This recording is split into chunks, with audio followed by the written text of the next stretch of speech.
और मैं हूं आपके साथ आशा सरमाल। इस वक्त की बड़ी खबर से शुरुआत करेंगे। आपको बताते चले कि उमर अब्दुल्ला की तरफ से भारतीय जनता पार्टी पर एक बड़ा आरोप लगाया गया है। उनकी तरफ से कहा गया है कि यहां पर भारतीय जनता पार्टी परिवारवादी पार्टियों से बिल्कुल भी खफा नहीं है, यानी कि बिल्कुल भी उन्हें परेशानी नहीं है। उन्हें उन लोगों से परेशानी है जो लोग उनके खिलाफ बोलते हैं, यानी कि जिस तरह से परिवारवाद को लेकर लगातार प्रधानमंत्री नरेंद्र मोदी निशाने पर इन लोगों को लेते हैं, उसी पर पलटवार आज उमर अब्दुल्ला की तरफ से किया गया। चलिए सीधा पैनल की ओर चलेंगे। इस वक्त अपनी पार्टी से यासिर खान ने हमारे साथ ज्वाइन किया है, बहुत बहुत स्वागत जुड़ने के लिए। वीरेंद्र सिंह है हमारे साथ पीडीपी पार्टी से, आपका भी बहुत बहुत स्वागत जुड़ने के लिए। और साथ ही मुजफ्फर खान है नेशनल कॉन्फ्रेंस पार्टी से, आपका भी स्वागत। और बीजेपी से हमारे साथ राजेंद्र गुप्ता जी ने ज्वाइन किया, आपका भी बहुत बहुत स्वागत जुड़ने के लिए। सबसे पहले तो मैं मुजफ्फर जी आप ही के पास आऊंगी। जिस तरह से एक बड़ा बयान जारी किया गया है, किस तरह से इसे देख रहे हैं, क्योंकि परिवारवाद को लेकर बड़ी बात भारतीय जनता पार्टी पर आप लोगों की तरफ से रखी गई है। मुजफ्फर जी चलिए, वीरेंद्र जी इस पर जवाब दीजिएगा। देखिए ऐसे है कि परिवारवाद के ऊपर जब भारतीय जनता पार्टी बोलती है तो वाकई में हमें दुख लगता है और हंसा भी आता है। भी आप किस परिवारवाद की बात करते हैं? परिवारवाद तो सबसे ज्यादा भारतीय जनता पार्टी, उसकी अनेक उदाहरण है। मैं किसको छोड़ूंगा? फडणवीस फैमिली कह लीजिए, अनुराग ठाकुर फैमिली कह लीजिए, जिसकी मैं किस किस का नाम लूं, किसका छोड़ दूं। इवन की दैट हमारे जो माननीय होम मिनिस्टर साहब हैं, उनके बेटे को बीसीसीआई का सेक्रेटरी बनाया। लेकिन एक बात उसमें बड़ी क्लियर है, जो परिवार भारतीय जनता पार्टी के साथ आ जाएगा उसके ऊपर भारतीय जनता पार्टी कोई बात नहीं करेगी। बात ये उसके ऊपर ही करेंगे जो आदमी इनकी पॉलिसी को क्रिटिसाइज करता है। हम ये कहते हैं कि आज भारतीय जनता पार्टी किस मुंह से, किस एंगल से ये बात कहते हैं परिवारवाद की, भ्रष्टाचार की। भाई आप मुझे बताइए, आपने जब किसी को चोर कहा, रात को उसको चोर कहा, सुबह उसको बीजेपी में शामिल कर लिया और डिप्टी चीफ मिनिस्टर बना लिया। जिसको रात को कहा कि ये फलाने घोटाले के लिए मुख्य दोषी हैं और उनको सुबह राज्यसभा में भेज दिया। ऐसी बहुत सारी मिसालें हैं। परिवारवाद की अगर बात है तो फिर इसके ऊपर मापदंड जो है वो क्लियर करने चाहिए। ठीक है यासिर जी, इसमें यह है कि आप देखिए उमर अब्दुल्ला साहब जो हैं, उनकी जो स्टेटमेंट आजकल आ रही है और फारूक साहब की जो स्टेटमेंट आ रही है, बड़ी कंट्राडिक्शन हो रही है आपस में। तो जहां तक इनका तलक रहा कि ये जो खानदानी बात कर रहे हैं, तो क्योंकि इनको ज्यादा बेहतर पता होगा, क्योंकि उमर साहब भी भारतीय जनता पार्टी के एक वक्त में उनके साथ अलायंस में रहे हैं, तो इसलिए वो शायद ये चीजें जानते हैं उनके बारे में, तभी ये कह रहे हैं। और जहां तक रहा परिवार की बात रही, खानदानी हुकूमत की बात रही, तो ये तो हमने भी देखा है कि जम्मू कश्मीर में जो नेशनल कॉन्फ्रेंस में बड़े ज़हीन लोग भी हैं, ऐसा मैं नहीं कहूँगा, बड़े अच्छे लोग भी हैं, लेकिन उनकी एक्सेप्टेबिलिटी नहीं है। क्योंकि आप देखें ना, इनकी पार्टी में कभी आज तक पार्टी प्रेसिडेंट के लिए किसी को अपने फैमिली के अलावा किसी को पार्टी प्रेसिडेंट नहीं बनने देते। तो आप देखिए, इसका मतलब ये चीफ मिनिस्टर तो दूर की बात है। तो यहाँ से तो जाहिर ये होता है कि इनके डीएनए में यही है कि हमारा परिवार, हमारे बेटा और उसके आगे बेटा जो है वो कंटिन्यू करता रहे। लेकिन इस तरह से अगर पलटवार किया गया है उमर अब्दुल्ला की तरफ से, वीरेंद्र जी, लगातार परिवारवाद जम्मू कश्मीर के अंदर चलता रहा है, किसी दूसरे को मौका नहीं दिया गया, जिसकी वजह से बार बार प्रधानमंत्री नरेंद्र मोदी बोलते हैं और 370 को लेकर भी वो बोलते हैं। देखिए ऐसे है कि मैं तो अपनी पार्टी की अगर बात करूंगा, जो हमारी पीपल्स डेमोक्रेटिक पार्टी है, इस पार्टी को मुफ्ती साहब ने बनाया और मुफ्ती साहब के बाद बेग साहब इस पार्टी के अध्यक्ष रहे। और जिस तरीके से ये बात आपने जो प्राइम मिनिस्टर साहब कहते हैं, जहाँ मान लीजिए ऐसी बात कहते हैं, मैं यही तो कहता हूं कि अगर आप कोई बात कहते हैं तो उसका मापदंड होना चाहिए, उसके ऊपर पैरा होना चाहिए, उस स्टैंड को क्लियर किया जाना चाहिए। अगर आप दूसरे का परिवार देखते हैं तो क्यों आपको अमित शाह जी और जयंत शाह नजर नहीं आते? क्यों अनुराग ठाकुर और प्रेम कुमार धूमल नहीं नजर आते? क्यों फडणवीस फैमिली नहीं नजर आती? क्यों राजनाथ सिंह जी और उनके बेटे एमएलए नहीं नजर आते? वहां तो ये कहते हैं ना, क्या कहते हैं कि अगर एक परिवार में से दूसरा कोई एमएलए बन जाए या मिनिस्टर बन जाए तो हमें कोई इतराज नहीं है। तो परिवारवाद कहते किसको है? राजेंद्र जी आवाज आ रही है? बिल्कुल आ रही है, जवाब दीजिए। नमस्कार जी, सब साथियों को नमस्कार। हमारा परिवारवाद पे सिर्फ इतना सा कहना है कि जैसे जम्मू कश्मीर में शेख अब्दुल्ला साहब ने नेशनल कॉन्फ्रेंस शुरू करी और उसके बाद उनका अध्यक्ष और उसका सीएम फारूक अब्दुल्ला साहब ही होंगे। फारूक अब्दुल्ला साहब के बाद उसके अध्यक्ष और उसके सीएम उमर अब्दुल्ला साहब ही होंगे। इसी तरह हमारी जो पीडीपी है वो हमारे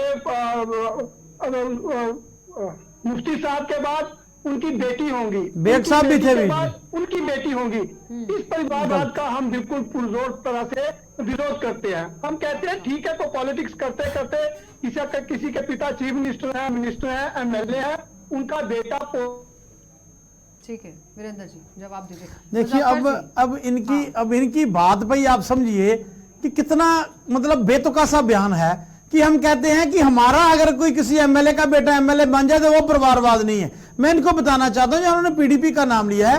मुफ्ती साहब ने जब पार्टी बनाई तो 99 में वो प्रेसिडेंट बने, जब वो चीफ मिनिस्टर बने तो मुफ्ती साहब ने पार्टी प्रेसिडेंट का ओहदा छोड़ा और मुजफ्फर बेग साहब उस पार्टी हमारी पार्टी के प्रेसिडेंट बने। इनको पता ही नहीं है इतिहास के बारे में। मैं ये परिवार की बात करते हैं, मुझे बताइए आज तक बीजेपी का कोई प्रेसिडेंट बना जो संघ परिवार में नहीं है? संघ परिवार की मर्जी के बिना आपने किसी को बनाया आज तक? जिसने आप मुझे आप बताइए ना। मैं अभी भी कह रहा हूं, हम तो कह रहे हैं कि मुफ्ती साहब की फैमिली की बात बने हैं बार। आपने बनाया किसी से संघ परिवार का? तो मुझे बता दीजिए। आप तो आपको भी तो एक परिवार चलाता है।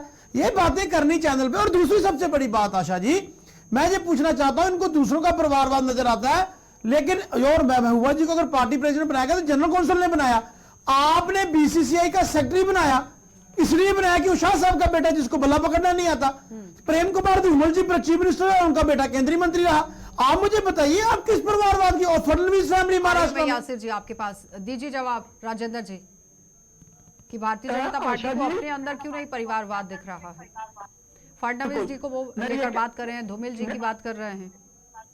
मैं ये कह रहा हूँ, सिंह साहब कह रहे हैं कि संघ परिवार से आता है।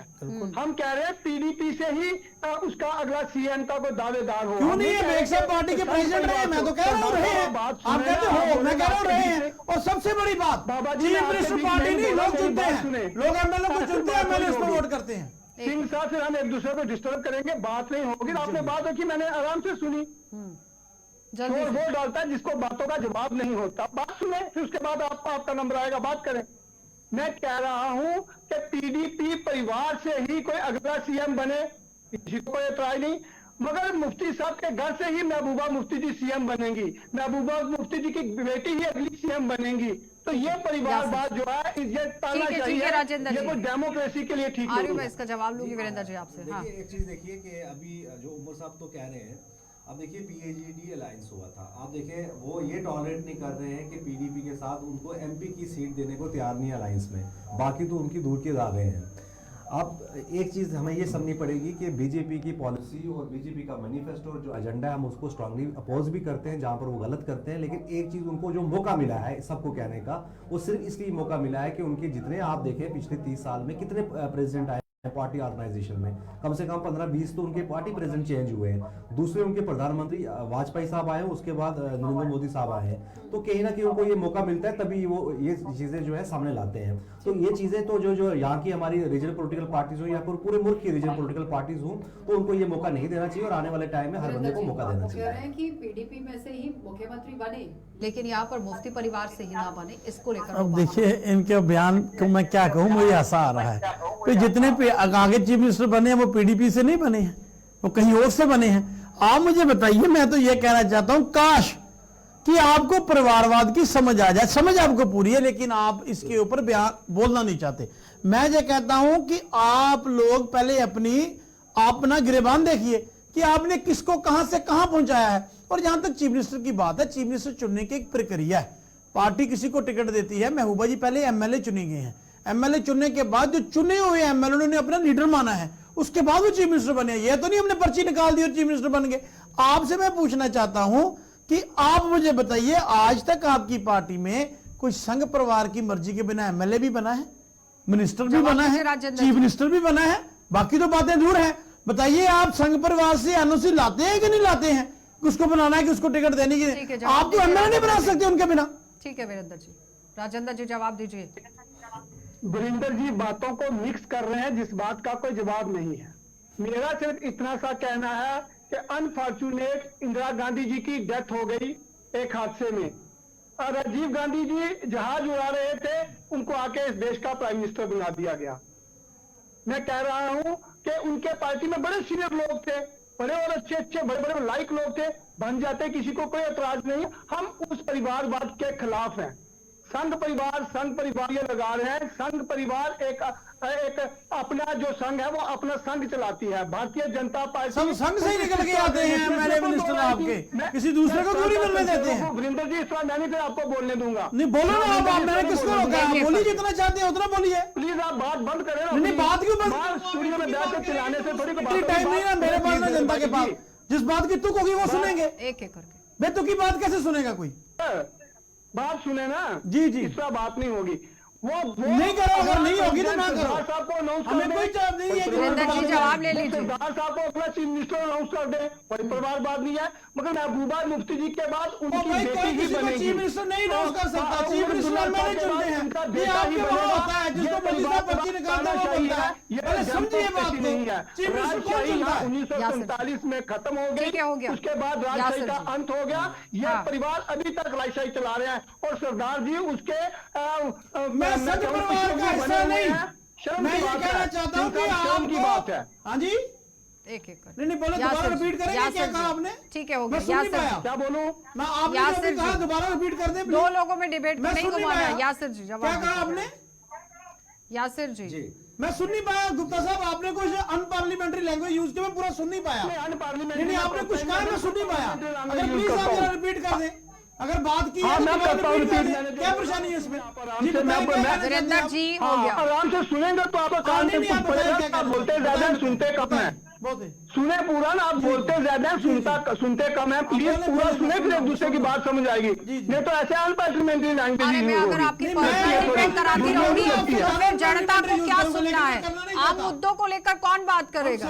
इस तरह से अगर मैं दो लोगों में डिबेट को घुमाती रहूंगी वीरेंद्र जी। ठीक है, हो गया वीरेंद्र जी, राजेंद्र जी, यासिर जी। देखिए, ये तो फैसला आवाम ने करना है। ये तो हमने देखा भी है कि पिछले 10 साल में आप देखिए जो नेशनल पॉलिटिकल पार्टीज हैं, चाहे कांग्रेस हो चाहे भारतीय जनता पार्टी हो, तो आवाम ने दिखाया भी है तब्दीली के लिए। अब ये फैसला तो आवाम ने करना है कि कौन बेहतर है। खानदानी जो बीजेपी का ये है कि जो खानदानी सिस्टम है जो चल रहा है वो बेहतर है, या जो बीजेपी जो है हर तरह के लोगों को मौका दे रही है, या वो बेहतर है। ये फैसला तो आवाम ने करना है और मुझे लगता है कि आवाम के बेहतर में यही है कि इन द लार्जर इंटरेस्ट वो देखे और पूरी तरह से बारीकी से देखे। और जो जिस पार्टी ने किया है, कोई भी हो, किसी भी सियासी जमात से हो, उनकी क्रेडिबिलिटी देखे, उनकी ग्राउंड रियलिटी देखे, उन्होंने क्या क्या काम किया, क्या डेवलपमेंट किए और क्या क्या पहले भी क्या किया, जो पहले पावर में थी और जो आज मौजूदा पावर में पार्टी है उसने क्या किया है। तो फैसला तो आवाम ने देना है इसका। ठीक है वीरेंद्र जी, दीजिए जवाब जरा इस पर। किस चीज का? देखिए इसमें तो बिल्कुल जो लोकतंत्र है उसमें जो प्रजा है, जो लोकतंत्र में लोगों का फैसला जो है वो सर्वप्रमाणी है। अगर लोग किसी पार्टी को मैंडेट देते हैं, किसी पार्टी को बड़ी पार्टी बनाते हैं, हम सब ने मानना है। लेकिन दुखद बात इसमें है, ठीक है, यासिर साहब ने कहा लोकतंत्र में लोग फैसला करते हैं। लोगों ने सरकार मध्य प्रदेश में कांग्रेस की बनाई थी, लेकिन भारतीय जनता पार्टी ने इलीगल तरीके से वो तोड़ दी। लोगों ने सरकार महाराष्ट्र में किसकी बनाई थी? लोगों ने। मैं जो तो कहता हूं ना कि जब लोकतंत्र को आप तोड़ना चाहते हो तो देश में क्राइसिस पैदा होते हैं। अब आप मुझे बताइए, मैं यही तो बात कहना चाहता हूं, लोकतंत्र में लोगों का फैसला सर माथे पे है, लेकिन दुख की बात यह है जहां बीजेपी अपने हिसाब से चलाना चाहती है और ना लोगों के फैसले को मानती है ना कोर्ट के फैसले को मानती है। सुप्रीम कोर्ट ने, मुझे बताइए, सुप्रीम कोर्ट ने कोई आदेश दिया कि उसको इमीडिएट इन्होंने पार्लियामेंट का सेशन बना के उस देश को तोड़ देते हैं। इनको क्या मजबूरी है? अगर चीफ इलेक्शन कमीशन, मैं सुनिए, चीफ इलेक्शन कमिश्नर बनाने की अगर बात थी, leader of opposition prime minister साहब और चीफ जस्टिस ऑफ इंडिया थी, इनको क्या परेशानी थी कि चीफ जस्टिस ऑफ इंडिया को बाहर निकाल दिया गया? इनको तंगी क्या थी? सुप्रीम कोर्ट पे नहीं है। जवाब दीजिए डिस्कशन से मत भागे। डिबेट आज परिवारवाद पर हो रही है और आप परिवारवाद पे डिबेट नहीं करेंगे, सुप्रीम कोर्ट पे जाएंगे, इलेक्शन कमीशन ऑफ इंडिया पे जाएंगे। फिलहाल उस पर पूरी तरह से पिक्चर जो है इलेक्टोरल बॉन्ड को लेकर भी साफ कर दी गई है। उस पर आप जवाब दीजिए राजेंद्र जी। परिवारवाद, मेरा आशा जी सिर्फ इतना कहना है, मैं बार बार एक बात को कहूंगा कि जो हमारा खानदानी परिवारवाद है, खानदानी परिवारों का कुछ यहाँ चलता है, उसके खिलाफ भारतीय जनता पार्टी लास्ट दम तक जो है उसके खिलाफ लड़ाई लड़ेगी। लेकिन कि हमें वीरेंद्र इस डेमोक्रेसी में खानदानी व्यवस्था जो है वो एमएलए चुनते हैं, तो इसमें परिवारवाद की तो बात ही नहीं बनती, वो कह रहा है। नहीं, फिर इस तरह से टिप्पणी क्यों? वो अगर महबूबा मुफ्ती जी, अगर मुफ्ती साहब की बेटी ना हो तो उनको किसी ने सीएम नहीं बनाना था। उमर साहब अगर शेख अब्दुल्ला साहब, फारूक अब्दुल्ला से खानदान से ना हो तो उनको किसी ने नहीं चीफ मिनिस्टर बनाना था। फिर सिंह साहब आज चीफ मिनिस्टर होते, इनकी जगह कोई और होता। मैं कह रहा हूँ कि इस परिवारवाद को इस देश से हमें जड़ से खत्म करना है। ऑलमोस्ट हो रहा है। लोग देख रहे हैं, लोग इन हाँ, ठीक है, खानदानी ठीक है। परिवारों को रिजेक्ट कर रहे ठीक है, हैं, राजेंद्र इनके दिन जी। अब खत्म हो चुके हैं। हाँ, देखिए ठीक है। हमने तो यही देखा कि नेशनल कॉन्फ्रेंस में जब भी पार्टी का इलेक्शन होता है, पार्टी प्रेसिडेंट का वहां पर सबको बुलाया जाता है, जितनी उनकी लीडरशिप होती है, और सबको कहा जाता है कि हम फारूक साहब को बना रहे हैं पार्टी प्रेसिडेंट। तो सब को किसी को एतराज है तो कुदरती बात है वहां पर सब हाथ खड़ा करते हैं कि हमें कोई एतराज नहीं है। कोई आज तक आप पता कर दो तारीख की, आज तक जब तक नेशनल कॉन्फ्रेंस यहाँ पर अरे बनी अभी है, हाल ही में भी voting हुई थी। कभी भी नेशनल कॉन्फ्रेंस में जो वोटिंग कहाँ होती है? नेशनल कॉन्फ्रेंस में जब भी बुलाया जाता है और जनरल काउंसिल की इनकी मीटिंग होती है और उसमें कहा जाता है हमारे फारूक साहब प्रेसिडेंट बन रहे हैं, हमारे उमर साहब वाइस प्रेसिडेंट बन रहे हैं, हाथ खड़ा करो। वहां पर सब हाथ खड़ा किया जाता है। वहां पर किसी की इतनी जरूरत नहीं, किसी की हिम्मत नहीं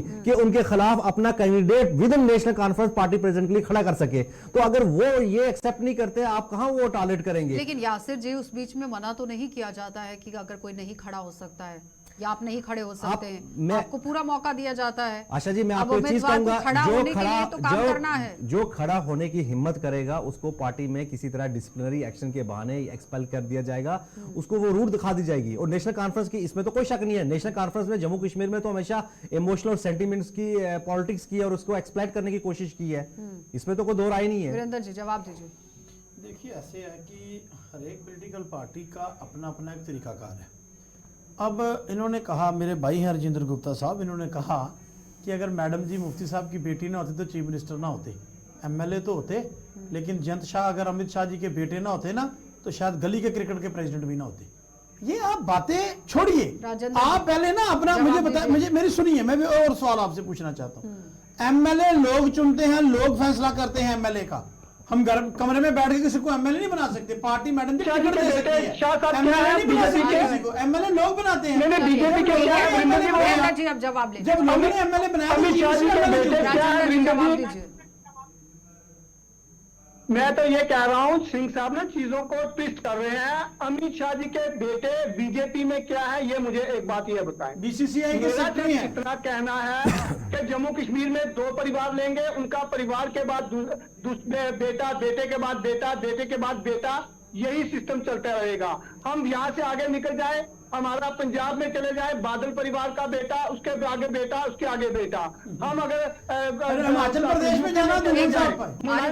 मुलायम सिंह जी, उनका बेटा, उनका चाचा, उनका भतीजा, उनकी वाइफ, उनकी बिहार में चले जाए, लालू प्रसाद जी, उनकी पत्नी, उनका बेटा, उनकी बेटी। मैं कहूंगा कि सिंह को घर में जाके आराम से सोचना चाहिए, क्या ये तानाशाही है या डेमोक्रेसी है? अगर इसी का नाम तानाशाही है बाबा जी, तो तानाशाही फिर तो एक इस देश का डेमोक्रेसी है। ठीक है मैं कहता राजेंद्र हूं जी, कि बड़ा ही नुकसान होने ठीक है, वाला है। उन्होंने पूरे परिवारवाद को लेकर लिस्ट गिना दी है। देखिए, ऐसे है कि मेरे भाई हैं जो पुंछ से चले मध्य प्रदेश तक चले गए, लेकिन रास्ते में हिमाचल प्रदेश भूल गए, वहां अनुराग ठाकुर और प्रेम कुमार धूमल साहब को भूल गए। दूसरी बात, दिल्ली में गोयल फैमिली को भूल गए, दिल्ली में गोयल फैमिली को ये भूल गए। तीसरी बात मैं इनसे पूछना चाहता हूं कि ये बिहार में भी गए लेकिन पासवान फैमिली को भूल गए। मैं तो इनसे बातें मुझे समझ नहीं आती हैं कि इनका कोई मतलब कोई है, कोई किसी जगह पर स्टैंड है कि नहीं है। फिर ये अपने हिसाब से जो तोड़ मोड़ के पेश करते हैं, ये क्यों नहीं, ये बॉम्बे में जाते हैं मुंडे फैमिली को क्यों भूल जाते हैं, फडणवीस फैमिली को क्यों भूलते हैं? मैं ये इनसे पूछना चाहता हूं, सिन्हा फैमिली को क्यों भूलते हैं? आपने खुद टिकटें बांटी हैं, आपने खुद सब कुछ किया है। आप मुझे बताइए, परिवारवाद पर बोले, वो बोले कि जो नहीं है। और दूसरी बात है, थोड़ा क्लियर कीजिए, एमएलए लोग चुनते हैं मैडम जी, एमएलए लोग, इन राजेंद्र गुप्ता साहब को समझाइए, एमएलए लोग चुनते हैं, पार्टी टिकट देती है, वो एमएलए बनता है। जब एमएलए चुनते हैं, जो बड़ी पार्टी होती है, अगर वो एमएलए इकट्ठे होकर किसी को चीफ मिनिस्टर घोषित करते हैं, तो भाई वो मुझे बताइए वो परिवारवाद हाँ क्या है? मैं आपको दीजिए बताना जवाब चाहता राजेंद्र हूं, जी। आपको नजर नहीं आता कि एमएलए चुनते हैं लोग, लेकिन लोग यहाँ पर अगर एमएलए को चुनते हैं तो एमएलए मुख्यमंत्री को चुनता है, तो इसमें परिवारवाद की तो स्थिति बनती ही नहीं है, वो कह रहे हैं। मैडम जी, ये कहूंगा कि हमारा मध्य प्रदेश में सीएम चेंज हुआ, मैं परिवारवाद उसको मानता हूं कि सीएम हमारे मध्य प्रदेश के कहते हैं कि मेरा बेटा सीएम होगा, हिमाचल के हमारे सीएम कहते हैं कि हमारा बेटा आगे सीएम होगा, जेपी नड्डा जी कहेंगे कि मेरा भाई ही आगे अगला स्टेट ऑल इंडिया प्रेसिडेंट होगा, वाजपेयी जी कहेंगे कि मेरे चाचे का बेटा है या मेरा भाई है वो अगला प्राइम मिनिस्टर होगा। वो परिवारवाद बिल्कुल खतरनाक है। पीढ़ी दर पीढ़ी अगर काम चलता है तो फिर परिवारवाद के साथ जल्दी जल्दी से जवाब दीजिए। प्राइम मिनिस्टर साहब ने उसमें कहा, परिवारवाद की परिभाषा उन्होंने कही कि अगर कोई हमारा लाइक का चीफ मिनिस्टर है, उसका बेटा अगर कोई लाइक चीफ मिनिस्टर बने तो वो परिवारवाद नहीं होगा। क्यों? क्योंकि वो भारतीय जनता पार्टी से ताल्लुक रखते हैं। आपने कहा क्या प्रेम कुमार धूमल साहब जब चीफ मिनिस्टर थे तो पूरे उस इलाके में सिर्फ हमीरपुर से सिर्फ अनुराग ठाकुर साहब ही क्या कैपेबल आदमी थे जिनको एमपी बनाना था, केंद्रीय मंत्री बनाना था?